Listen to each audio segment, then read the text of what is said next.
Tinapos na ng grupong Piston at Manibela ang ikalawang araw ng kanilang tigil pasada.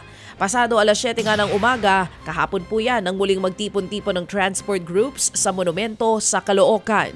Nakabantay naman ang mga pulis para hindi maging sagabal sa trapiko ang protesta. Nagpost din ang Manibela ng mga larawan ng stranded daw na mga pasahero sa ilan pang lugar sa Metro Manila. Nanawagan pa rin ang Piston at Manibela na ibasura ang Public Transport Modernization Program. Bago yan, nauna nang minaliit ng LTFRB ang tigil pasada at wala raw na apektuhan. Nanindigan naman ng DOTR na tuloy ang PUV modernization. Sa iba pang mga balita, patay matapos matrap sa nasunog na kainan ng isang kahera sa Sampaloc, Maynila.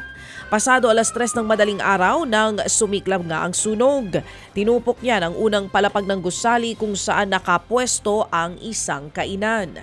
Unang responde ang mga taga-barangay gamit ang fire extinguisher pero hindi nga ito umubra. Dumating din naman ang mga bumbero at naapula ang sunog makalipas ang halos 1 oras. Nang pasukin ang gusali, dito na nga tumambad ang bangkay ng isang babae. Ayon sa kusinero, sa mezzanine ng kainan natutulog ang kahera nang sumiklab ang sunog. Inaalam pa ang pinagmula ng apoy. Sa kulungan naman ang bagsak ng isang ina sa Caloocan na nagbenta po ng bagong silang na anak online. Sa loob nga ng isang klinik, arestado ang isang suspect.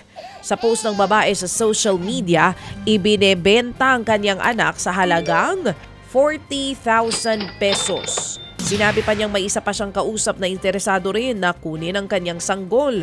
Tumanggi namang magbigay ng pahayag ang suspect matapos itong maaresto. Nahaharap siya sa reklamong paglabag sa Special Protection of Children Against Child Abuse, Exploitation and Discrimination Act na may kaugnayan sa Cybercrime Prevention Act of 2012. Nasa pangangalaga naman na ng DSWD ang nasabing sanggol. Ted Filon at DJ Chacha ngayon nasa Radyo 5 92.3 News FM Monday to Friday 6 to 10 a.m.